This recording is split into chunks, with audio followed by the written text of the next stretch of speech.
Oggi più che insegnare sperimento. Ho comprato già parecchio tempo fa questa gomma siliconica per realizzare stampi per il gesso nel mio caso e non l'ho mai provata. Ho un grande timore a farlo, ma mi serve, devo fare uno stampo e allora ho deciso di farlo con voi. Quindi oggi non è che insegno proprio, lo facciamo insieme, anche perché in realtà esiste una gamma di gomme siliconiche, di prodotti per realizzare stampi vastissima, quindi a meno che non abbiate esattamente questo prodotto, il video vi servirà solo come linea di principio. Niente, qua ci sono le proporzioni, adesso io seguirò appunto le proporzioni per questo prodotto, mi sono procurata le siringhe, ma prima di fare questo vorrei preparare il contenitore che darà la forma allo stampo. Allora, qual è la storia che c'è dietro alla mia esigenza di creare uno stampo per il gesso? Io ho realizzo questo gessetto a forma di bretzel, ormai lo sapete che io ho un debole per i bretzel, con questo stampo della stamperia. È uno stampo che ormai purtroppo ha i suoi anni e comincia a cedere, non so se si vede, ma qua si è proprio rotto a un certo punto e questa parte è altrettanto delicata, senza contare che appunto essendo molto delicata, molto più molle di altre parti dello stampo, il più delle volte quando poi metto il gesso si deforma e il gessetto viene fuori male, viene fuori un po' tutto storto. Questo l'ho limato, l'ho pulito, l'ho lavorato, carteggiato finché non è stato bello preciso e adesso da questo voglio realizzare un nuovo stampo più flessibile, più performante, che duri più a lungo e che mi permetta poi di sgusciare il gessetto più facilmente, perché da quello non è facilissimo estrarli. Spero, nelle intenzioni, adesso ci provo e vi dico come va. Per prima cosa devo preparare il mio gessetto a essere inglobato nel silicone. Mi serve una struttura che faccia da contenimento. Userò, scusate per il rumore, un bicchierino di plastica. Non è che sia l'unica cosa, aspettate che non è l'unica cosa che si possa usare, è stata la cosa più semplice che è venuta in mente a me, anche perché almeno è a perdere, quando poi dovrò estrarre lo stampo, se per caso dovesse far fatica, questo lo posso rompere senza problemi. Probabilmente può essere altrettanto utile creare una struttura con del plexiglass, con del materiale plastico molto flessibile, direttamente intorno al vostro stampo, però lì dovrei fare delle prove. Mi sono procurata, perché i miei progetti partono con un sacco di acquisti, in quello sono bravissima, dopo scopro se erano davvero utili, ma fa niente. Mi sono procurata questo che è uno scotch che di solito viene usato con le strutture di metallo e la resina per realizzare i ciondoli senza fondo, quindi l'ho preso con l'idea di usarlo per tenere fermo il mio gessetto e quindi adesso vado a foderare il fondo del mio bicchierino capovolto. Perché sto usando un bicchierino tagliato? Perché adesso qui questa parte aperta la userò per colare. Lo scotch mi terrà fermo il gessetto e il bordo del bicchiere, sto usando il bordo direttamente perché è bello liscio e rifinito, non mi creerà zone sconnesse o non lascerà buchi da cui possa fuoriuscire il silicone. Quindi secondo pezzetto di scotch giusto per andare a compensare la parte aperta. Mannaggia, non basta, una parte corta, scusate la testa. Ok,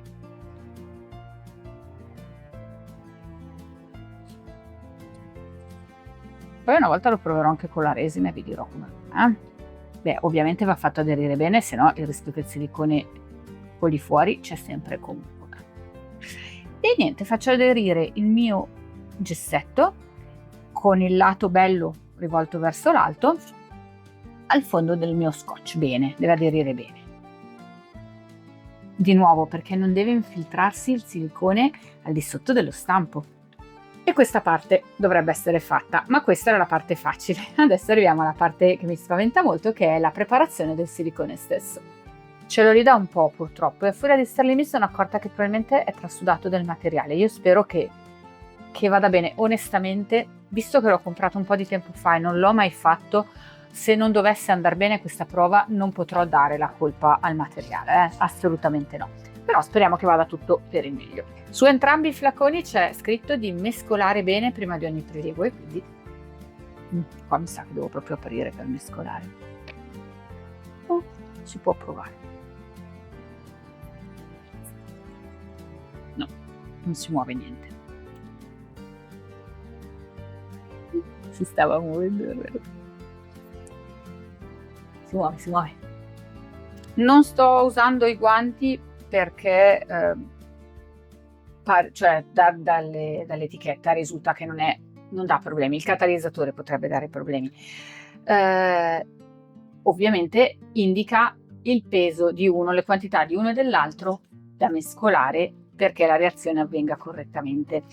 Loro danno come riferimento 100 grammi di gomma con 5 cc di catalizzatore. Adesso io 100 grammi di gomma temo che sia veramente tanto. Ho preparato 2 stampini nel caso, però 100 grammi mi sembra veramente tanto, quindi comincio subito dimezzando le dosi. Se si vuole fare un disastro, questo è il modo giusto. Ho preparato un bicchierino all'interno del quale miscelare il mio prodotto. Adesso vabbè, ovviamente poverino l'ho mescolato e quindi è andato un po' dappertutto, ma riusciremo a versarlo nel mio bicchierino.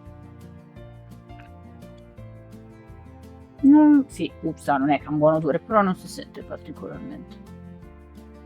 Ok, 50 grammi. E direi che in realtà è meglio che ne faccio 100 perché sennò non basta neanche per uno stampino. E siamo al catalizzatore. Questo adesso è tornato ad essere 5 cc che devo prendere con una siringa, ovviamente.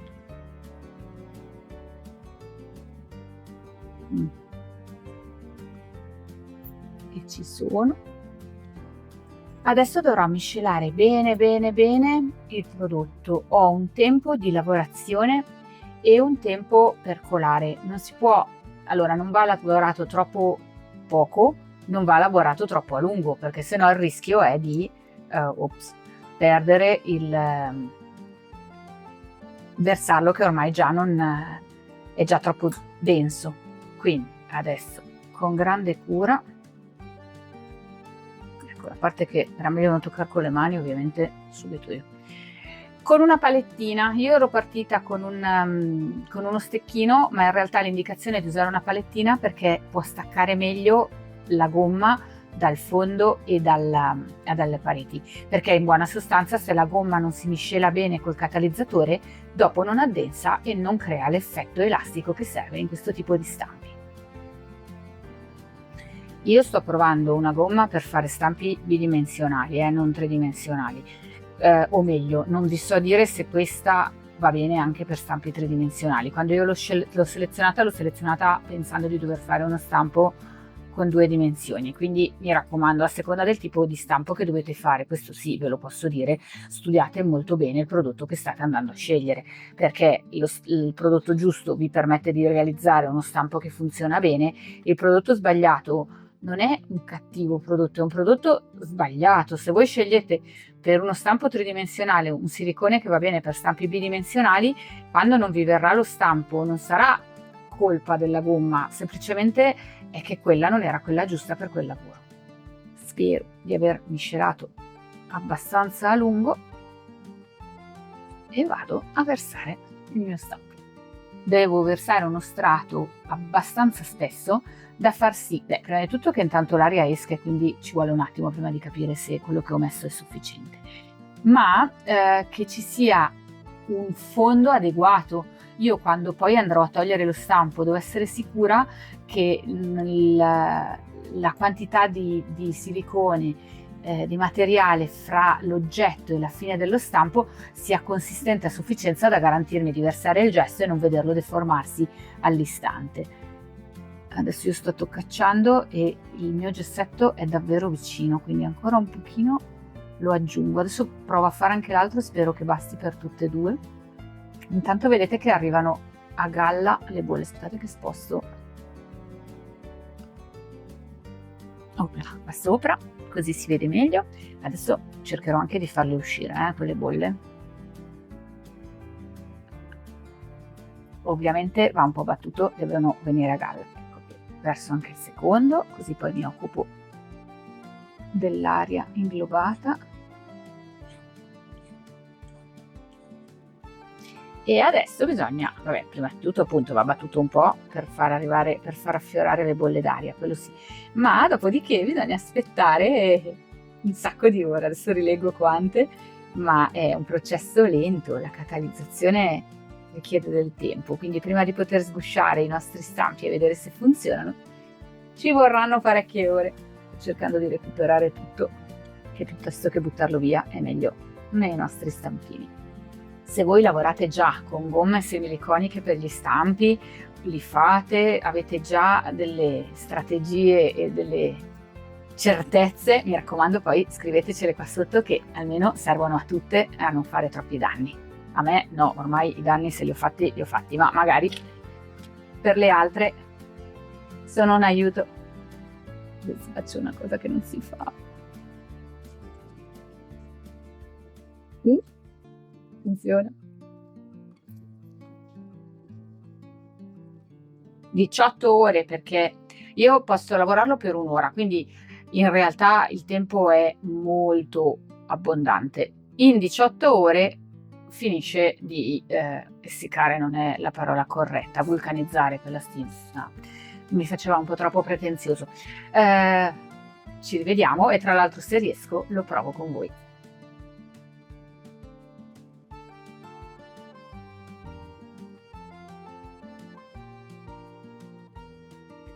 Confesso di essere piuttosto emozionata e ho già provato a spellicolarlo perché per quanto l'adesivo fosse abbastanza forte nei punti di sormonto parte del silicone era uscito.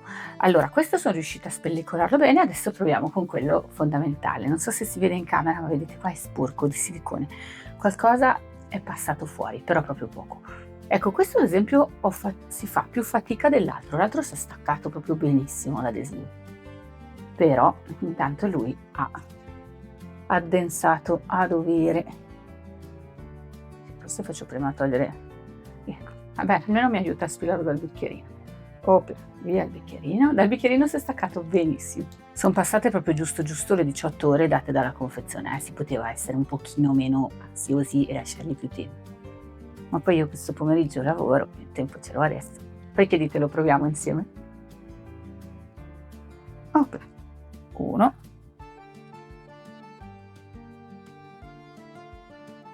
2. Allora, questo silicone, devo essere onesta, mi offre una serie di possibilità interessanti. Ho dei pezzi, ho salvato un cestino da lavoro adorabile, piccolo di legno, a cui manca un pomello e con questo potrei riprodurne uno di quelli presenti per fare il mancante.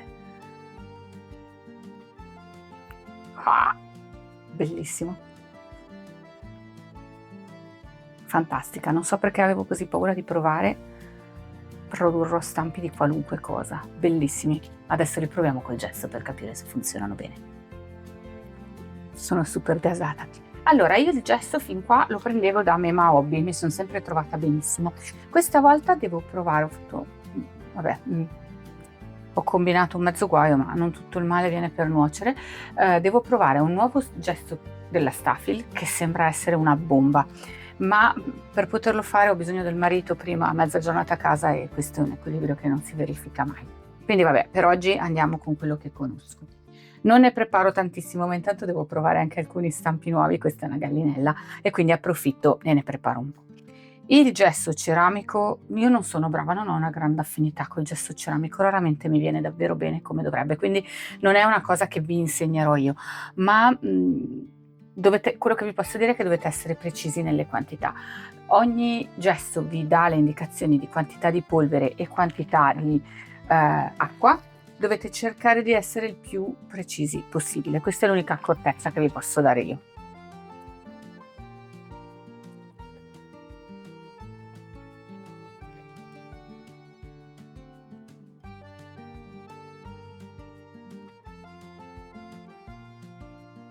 Wow, fatti vedere. Fatti vedere anche delle mie social, mostrati nel video. Stai molto bene, bravo. Fate in fretta, hai avuto problemi col cane? Ti ha fatto un bel taglio. Dalle un bocconcino, poverina. Posso continuare? Posso riprendere?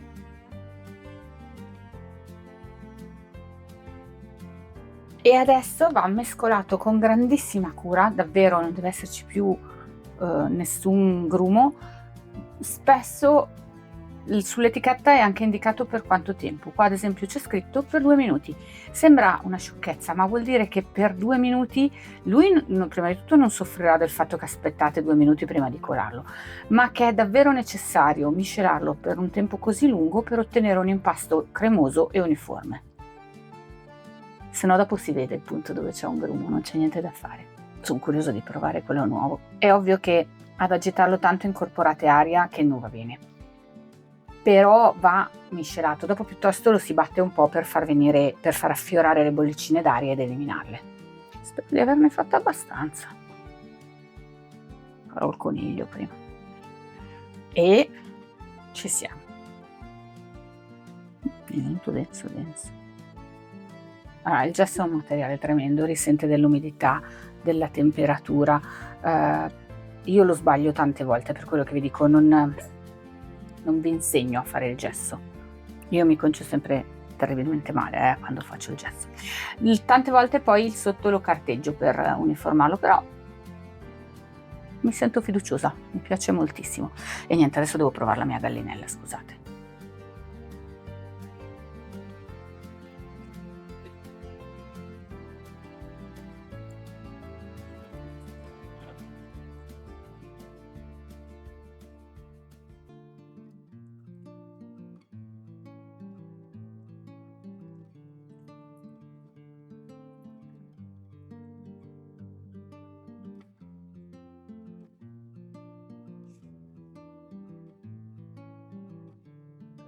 Tutto è finito in inquadratura di sicuro, ma questi pezzi spero che tuo padre li toglierà.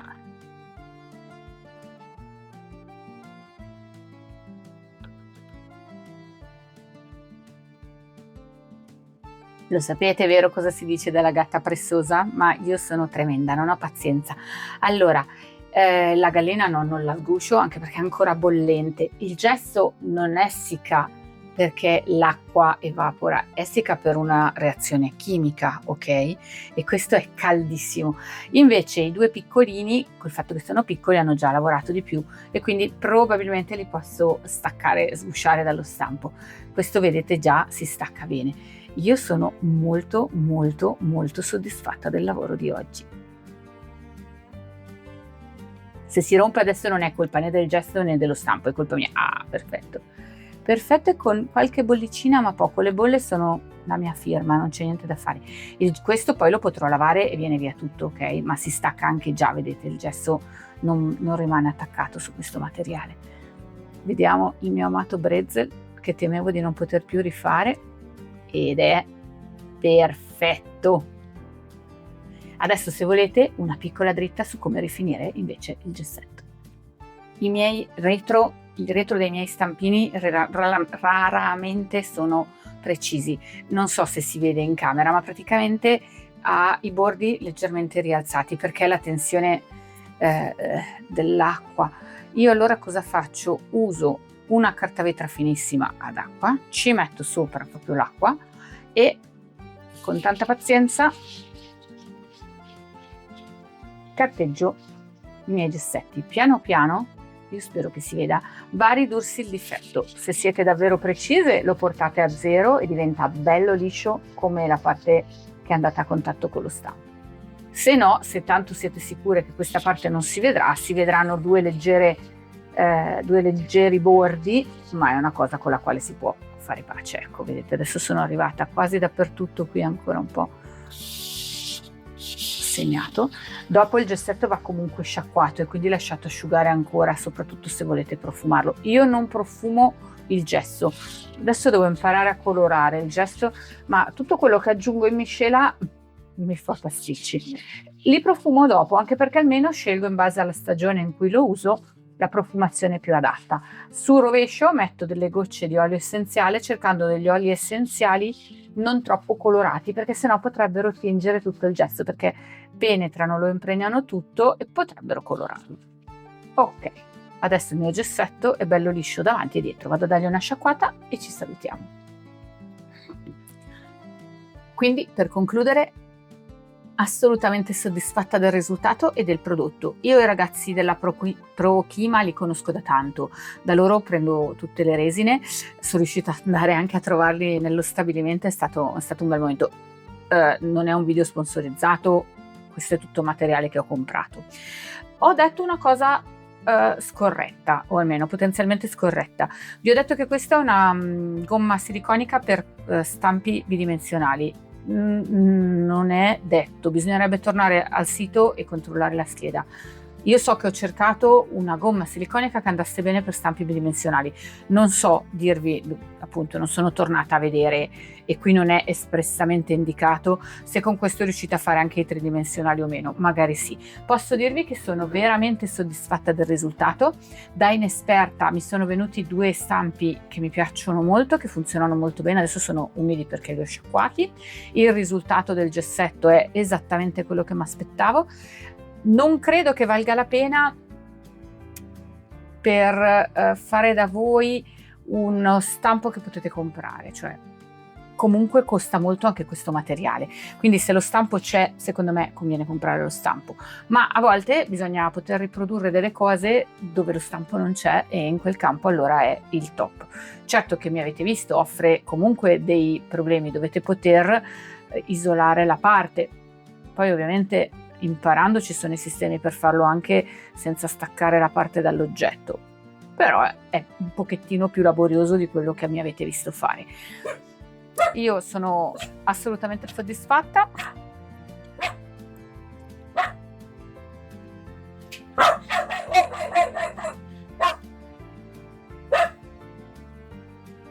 Sono assolutamente soddisfatta del prodotto e del risultato.